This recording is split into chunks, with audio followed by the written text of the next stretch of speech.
And is that because someone says it's fixed who could change their mind? No, it's a great point and question, Tyler.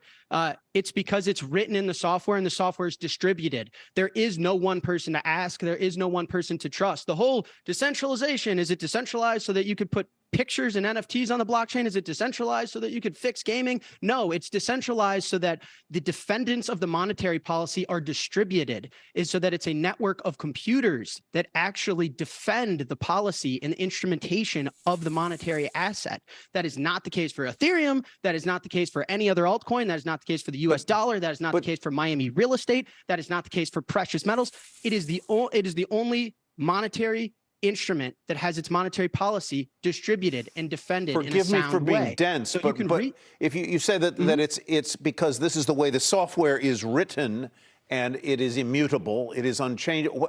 Why couldn't the software be rewritten, or why couldn't the authors of the software or the guardians of the software write a new software that creates Bitcoin 2.0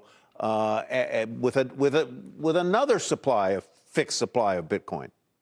Yeah. So Tyler, I run Bitcoin software, and someone tried to do this. I want you to Google Bitcoin Cash after this interview is over. Someone said, I want to change the rules of Bitcoin. I may want to create more of a supply. I may want to make it faster. I may want to make it do a backflip. I may make it want to store pictures of monkeys drooling on themselves on the blockchain. And they created it, and they created new rules, and they called it Bitcoin Cash. It's a different asset. It's a different instrument. And when someone tries to pay me in it, my software rules that I run in my home in a room over there says, nope, that's invalid. That thing is a piece of poop, and I don't accept it because it is invalidating the rules of the system that were set out by Satoshi Nakamoto over a decade ago. So you can create whatever you want. You want to create FedNow coin, flip a Dookie coin. I don't care. There's 21 million of the things that I run and that I protect and that I save in. And those rules were started a long time ago. And that's what the network runs. So if you change the rules, you're creating a different monetary asset and a different instrument. It doesn't matter.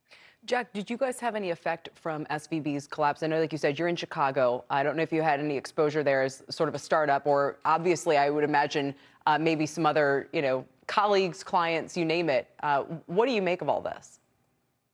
Well, it doesn't matter, right, Kelly? Because the U.S. government, you either got to default on it or deflate it. And so they're backstopping everything. The spigots are wide open. Money printer is going burr. So it doesn't matter where your monies are held, is that the government's going to make you whole on it no matter what. So who cares? The only thing that's clear to us and clear to our customers is you cannot hold and save in dollars anymore. I think that there's going to be a new era of the U.S. dollar where inflation will enter a normalized 5, 6, 7, 8, 9, 10%. The days of 2% inflation are over. What if you're wrong, Jack? Because the market, as the market is telling us we've gone from having, expected 3.5% inflation last year to just over 2% now for the next 5 years.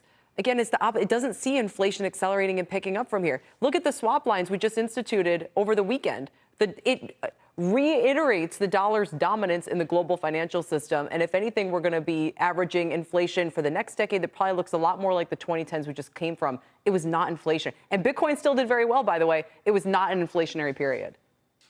Yeah, but Kelly, these swap lines and treating these assets at par that these banks are holding is a load of crap. It's a politically correct way. The swap lines over the weekend were a politically correct way going into an election year for the Federal Reserve to bail out foreign big institutions and not take care of the little guy in the United States of America. Those things aren't trading at par. If they're trading at par, when I walked down to my bank on the corner and I said, I want my money, they'd be able to hand it to me. They can't, Kelly. So this is just a masquerade load of nonsense.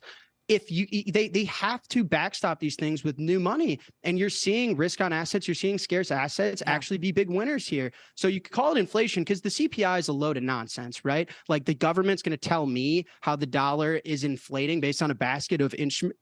Like my Netflix subscription or my Caesar salad doesn't actually tell me how well the dollar is doing or how much it's being devalued. Miami real estate does. Bitcoin does. Bitcoin's up over 50% this year. Yeah. You're telling me that the dollar's not inflating? You're out of your mind. I'm not listening to that. The Fed and the whole monetary system is based on trust, and they constantly break that trust. It'd be the equivalent of there's a fire outside of my house. I smell the smoke, and someone's telling me, no, it's just a bunch of teenagers putting on a bonfire. Okay, but I hear one one siren. I hear one police siren. Yeah. Are you sure it's a bonfire? Yeah, it's a bonfire. Now I hear 10 sirens, 100 sirens. Now my whole community is running out. I'm not going to get up and look outside the window, Kelly, and see what's going on. I don't believe them for a second. You've got to be absolutely crazy to believe the Federal Reserve right now. They're full of it, and I don't have to because I own Bitcoin. There's no one that could deflate my instrument. I get to hold it, save in it. I know the monetary policy. I sleep like a baby, like the baby face that I am. Jack? I think you're crazy if you believe the Fed and these swap lines and treating these assets at par. It's a gimmick. It's a scam. We appreciate your time today. Jack Mallers, Right, of Strike.